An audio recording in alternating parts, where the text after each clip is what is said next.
Hello, I'm Carol Talbot, the creator and founder of the Possibility Hub. Now, do you celebrate the successes in your life? My guest in this episode is John Paul Fischbach, an initiated shaman, sacred pipe carrier, and sight whisperer. And in this conversation, John Paul shows you how to create a shamanic ceremony.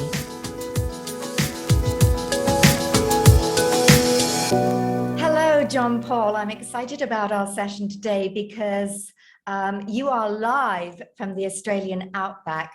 And we're not just talking about ceremony and the importance of ceremony, we're actually taking people through a ceremony. I know that you've just started to light a little fire there. So let's start with why ceremony? Sure. So I think one of the things that's happened in my world is that when I was apprenticing and trying to figure out what kind of a shaman I was going to be, you looked at various roles that a shaman played.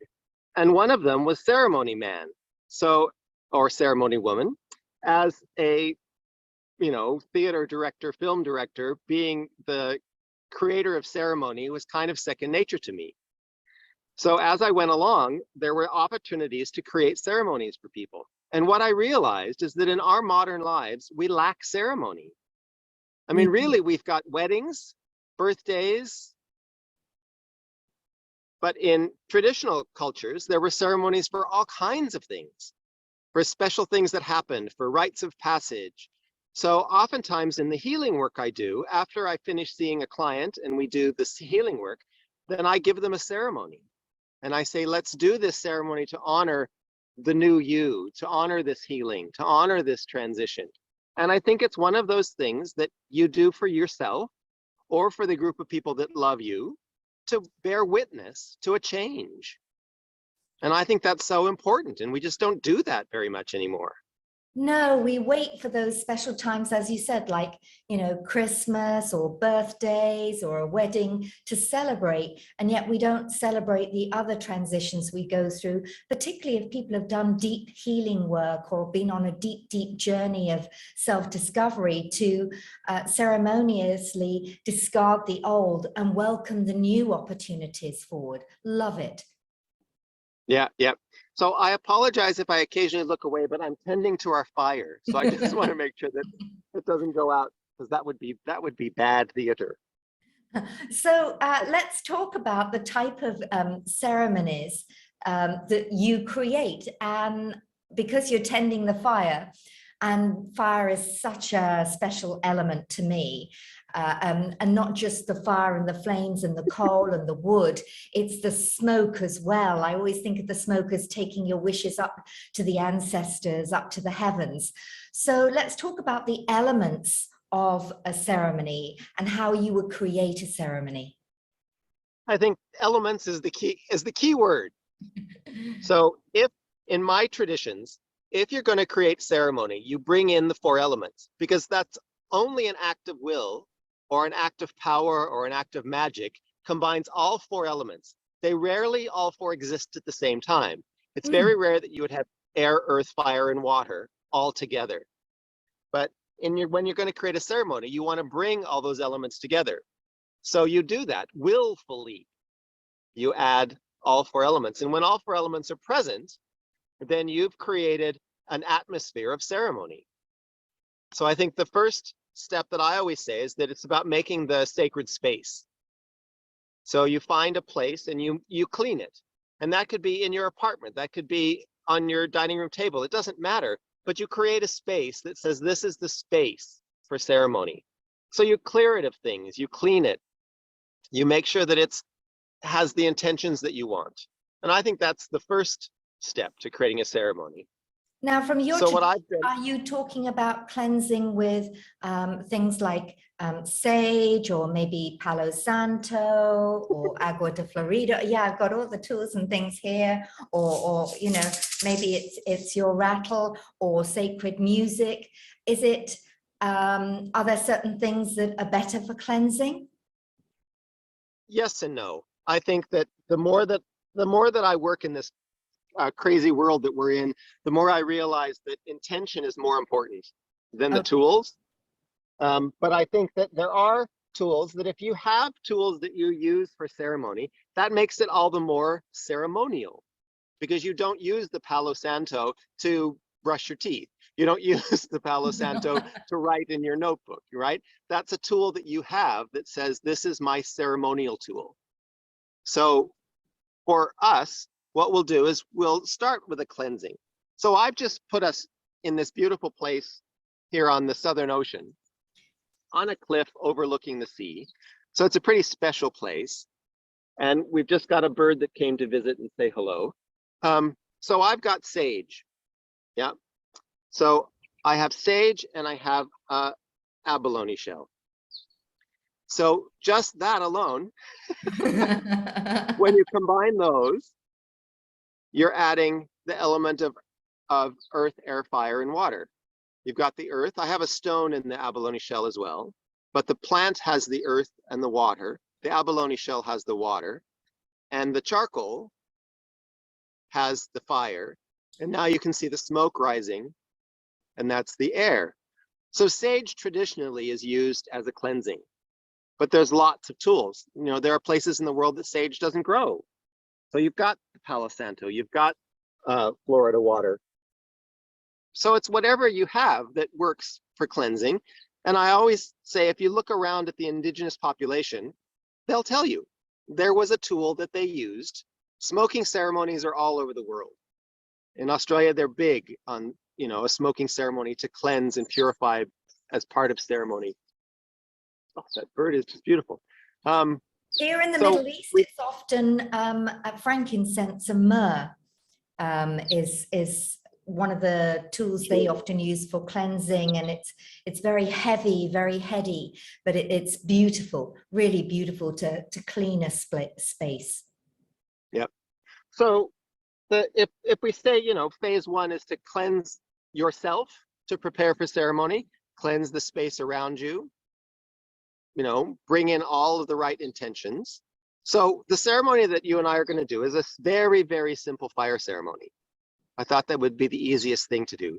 So a fire ceremony, in the way I was taught, there's sort of two reasons you would do a fire ceremony. One is to get rid of something that no longer serves you, and the other is to ask for something that you need. So technically what we're going to do is you're going to find a stick, and I happen to be around a zillion sticks, and you whisper the intention into that stick that you have.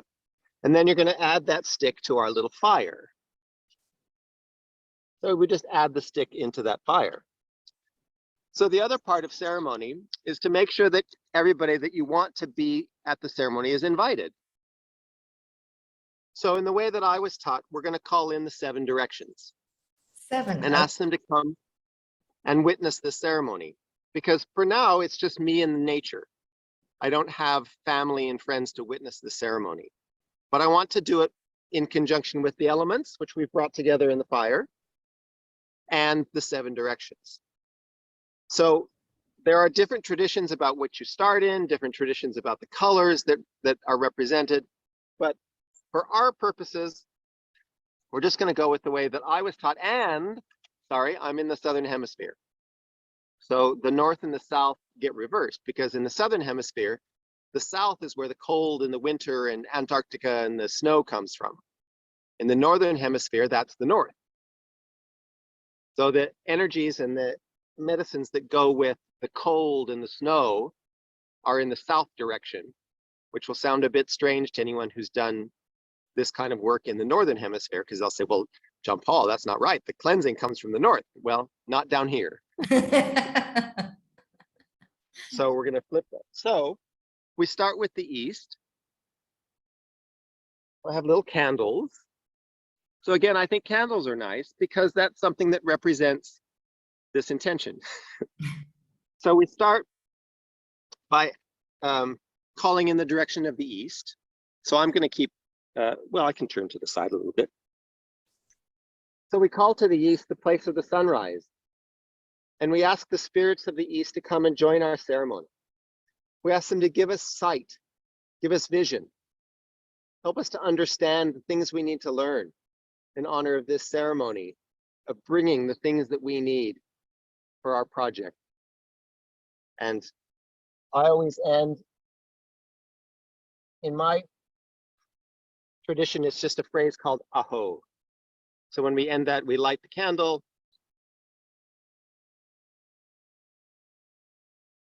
And we offer that light and that illumination to the direction of the east. And then again, because I'm in the southern hemisphere, to build up energy, you go counterclockwise. In the northern hemisphere, you would go clockwise.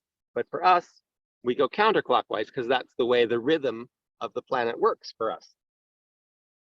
So if we go counterclockwise from the east, we have the north.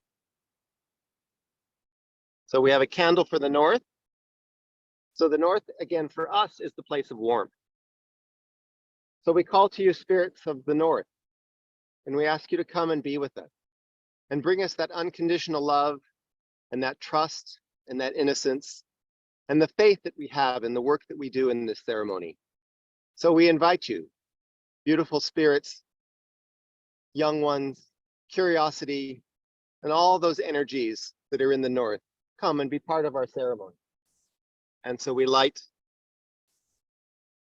a light to the north. So next we call to the west.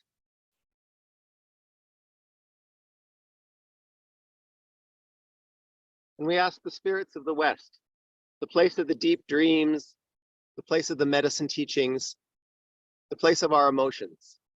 And we ask you to come and be part of our ceremony. Bring that beautiful way of inner knowing, that introspection, that sense of soul and purpose. Come, be part of our ceremony. We light one for the west. Then as we continue around the medicine wheel, we come to the south. And the south, again, in the southern hemisphere, is this place of cleansing and this place of renewal. So we call to you, spirits of the south, you, the deep southern ocean. And we ask you to come and join and be part of our ceremony. We ask you to bring that wisdom. Help us to let go of things that no longer serve us in this ceremony. Teach us how to let go and help us to renew and to cleanse. Be part of our ceremony. Oh, great. So that brings in the 4 directions. So in understanding a ceremony, you sit in the middle and you invite the 4 directions and the wisdom of those spirits of the 4 directions to come with you. But we know that that's only part of the story and that there's actually 3 more directions. So first we honor Mother Earth. Totally. So we ask Pachamama to come and be part of this ceremony. And please support us. And we thank you for the wood and the fire and the air and the ability to lead this ceremony. So we light a candle for her.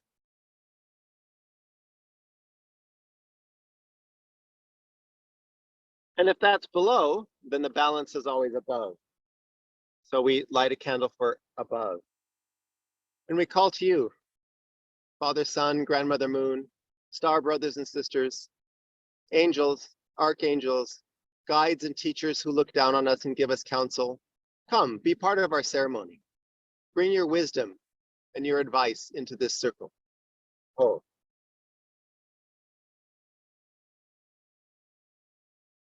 And we light a candle for above. And the last direction is within. So we have a candle for that as well. So we ask all of the lives that we have lived, our blood relations, our ancestral line, all those spirits that reside within our hearts, those people, those friends and loved ones who reside in our hearts, to come and be part of this ceremony. Oh.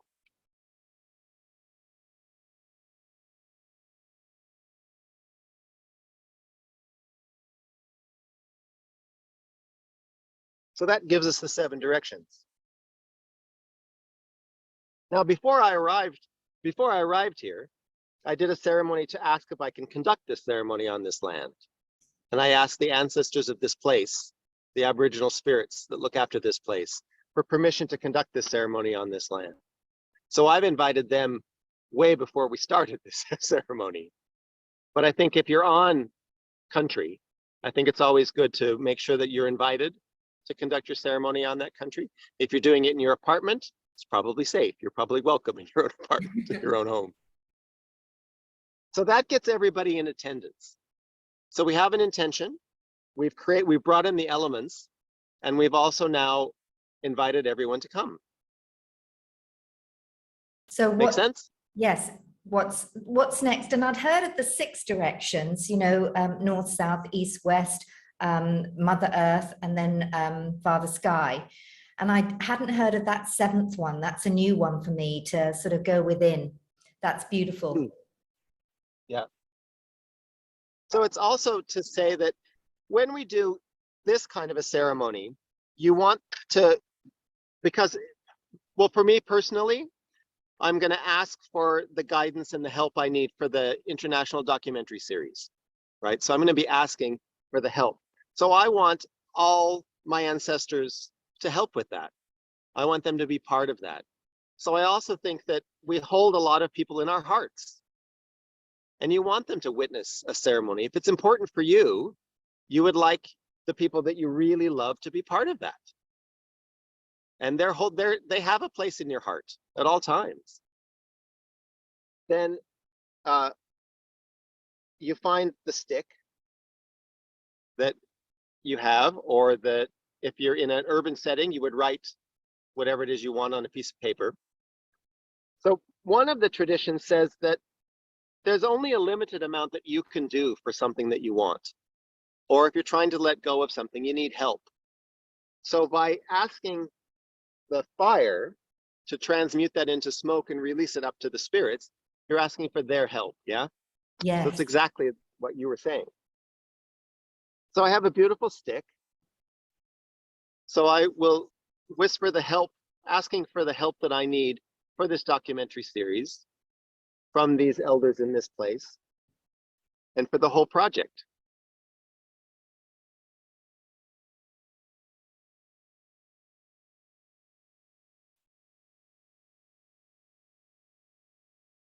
So I place my intention, my prayers, and my wishes into this stick.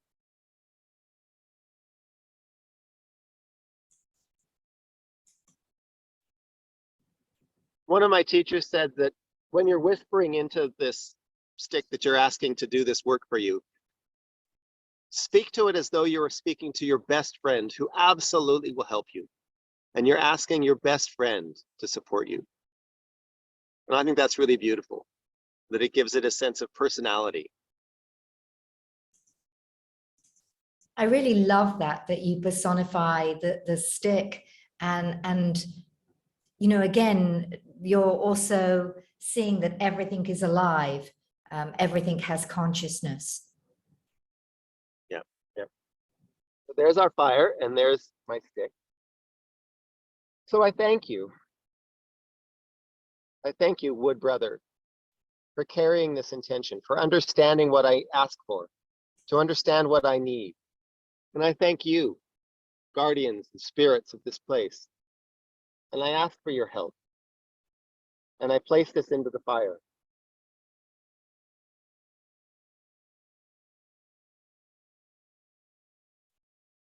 And then just to keep the intention present, typically you just watch that until it catches. And once the stick catches, you know that the process has begun and the ceremony is going to happen. Sometimes in the fire ceremony, the way different cultures teach it is once it catches, then you turn away and you let it and the fire have their own dance without your interference. So that's another way that the ceremony gets done. And then I have a fan, because sometimes it needs a little bit of support. Now, what sort of fan or feather is that? I have a beautiful one here as well. So this one is owl. So owl for me is used for lots of ceremonies because it's a good transition medicine. So oftentimes owl is what helps you make that transition. And on the inside, there's a flicker feather. And in the way that I was taught in my cultures, flicker is one of the most incredible healers So the flicker is the woodpecker. So if you know a woodpecker, that it magically knows exactly the spot in the tree that has the disease, that has the worms, that has the needs creepy crawlers tapping. in it. Yeah. And then the fan also has a bit of bear. So this is a bit of that bear that died in my arms. What does yours have? I'm not sure, actually. I'm not sure. And I don't think, well, I don't think that's bear. Right. Tell us, you had a bear that died in your arms? Yes. Oh my We were goodness. traveling to a medicine gathering across the Trans-Canada Highway, and I was just snoozing in the back of the truck. And suddenly I just woke up and I knew something serious had happened. So we looked, and mother and three cubs were crossing the Trans-Canada Highway. The mother and two cubs made it, but he didn't make it. And he got clipped by a big truck. So we pulled over, and without, it's those stories like when a mother lifts the vehicle to save her child or whatever. I didn't even think. I just ran out into the middle of the highway, scooped up this little bear in my arms, started rocking it, and I sang the Spirit Leaving song. And it looked up into my eyes, saying, "What happened?" It had been hit in the head, and then it just died immediately and peed all over me. And so I scooped the bear up into my arms. It was about a maybe 2 to 3 year old bear. It was a decent sized bear. And I just picked it up in my arms and I took it over to the side. And we put it in the back of the truck and had, a lovely time with the bear. So I went to the medicine gathering, and the medicine man I was working with at the time, Grey Wolf, had a whole bunch of teepees for us, and it was just beautiful. And so she said, "How was your trip?" And I said, "Oh, well, this bear and blah, blah." And I could just see him kind of going, "Oh, yes, it'll be fine. Don't worry about it. Roadkill, it happens." And I said, "No, no, no, no. We have the bear." And he said, "No, John Paul, you can't." Because at that time, this was, I don't know, about 1987, 88. And there was a horrible bunch of terrible poaching where they were killing black bears for their gallbladders. There was a horrible trade in bear gallbladder. I don't know, it does something for people. So he said, "You can't transport a bear across provincial lines." So he said, the best thing you can do is just go give it to Red Cloud, who was hosting the gathering. So I went to Red Cloud and said, blah, blah, blah, blah, blah, blah. And I said, "I want to gift you this bear." And he said, "Oh, no, no, no, no. This is your bear. It died in your arms, looking in your eyes. This is your bear." No, absolutely not. He said, "Take it down to the river, skin it, give the meat to people, but, this is yours." And I had this look of like, I was going to say, okay. like, holy moly. Sure. So he said, "Do you have good knives?" And I said, "Well, I don't have good knives, and I don't have clue how to do this." So he said, "Oh, I'll give you couple of my sons." So he grabbed two of his sons, and we went down to the river, and we skinned the bear, and we took the meat, and then we buried all the bones by the side of the river. And I knew that Spirit had said that if you leave them there for a year and a day, the nature will clean all the bones and come back, and then you'll have all the bones to use as medicine objects in ceremony. So I went back a year and a day later, and I've been gifting people with bones from that bear as medicine objects and using them in ceremony. And so, yeah. I was just thinking also, in part of the reason that I thought fire was great for you and I to do is because of your work with fire. Yes. And that, some people think that fire is all about burning, but it isn't. It's also about warmth, and it's also about magic. And there's so many other things to fire than just burn it away. Oh, it's cleansing, it's healing. In firewalks, when people walk across, of course, the body is reflected on the base of the feet. We know this through reflexology. And often people will feel heat in particular parts of their body. I remember one person said, oh, my shoulder, or actually it was a certain part of her foot that related to her shoulder, and she just recently had an operation on her shoulder. So I said, you know, rather than resist that heat, allow it through. It's healing energy. And also in terms of fire in the land, you know, you used to see in the old days, I don't know if it still happens, and farmers used to torch the fields because the fire actually cleansed the soil and nourished the soil. Oh, yeah. So it has many, and then if you look at the colors of the flames, you know, people think of, you know, red, orange, yellow, but there's blue and there's purple, there's different layers and levels of energy within the coals, within a fire. So, so many elements within the fire, from the coals, the flame, the smoke that it creates, that can be utilized in so many different ways. Yep. Well, my little stick is all gone. So we ended with the South. So we thank the spirits of the South. We thank you for all the gifts of the wisdom. We thank you for helping us to cleanse and to release. We thank you for guiding this ceremony. It's been happening for many, many generations and many, many years. We thank you for your presence, and we release you from this ceremony. So then, because we're undoing it, we're going to go clockwise.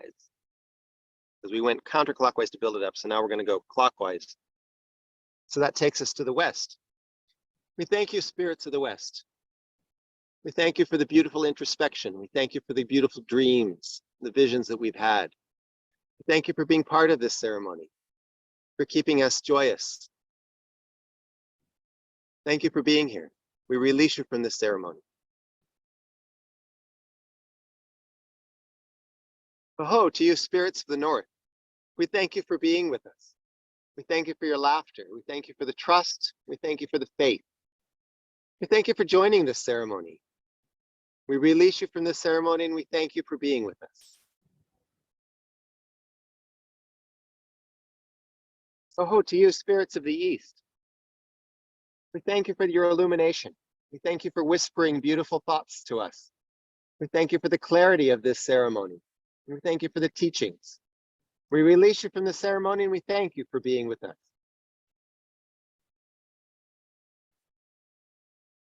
Pachamama, Mother Earth, we thank you for this ceremony. We thank you for the gift of the wood. We thank you for the gift of the fire, the earth, the air, and the water.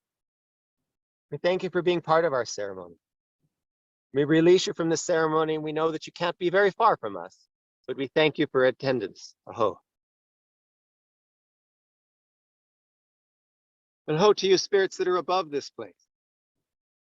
Grandmother Moon, Father Sun, star brothers and sisters, angels, archangels, guardian spirits that are above us, that look down on us. We thank you for joining us in this ceremony. We thank you for accepting our prayers as they sent up to you. We thank you for being with us. Oh. Oh, to you, spirits that are within each of us, our ancestral line. And then in my tradition, my culture, we do a lot with cedar. So if you think about cedar chests and the way cedar preserves things, we always seal a ceremony by using cedar. So we have cedar that we sprinkle. So we sprinkle little cedar. And the teaching of the cedar is that it keeps the good things. So it preserves the good things. So we've had this beautiful ceremony. We've had this lovely fire. You and I, once again, have shared amazing things. So we want to hold that and preserve that.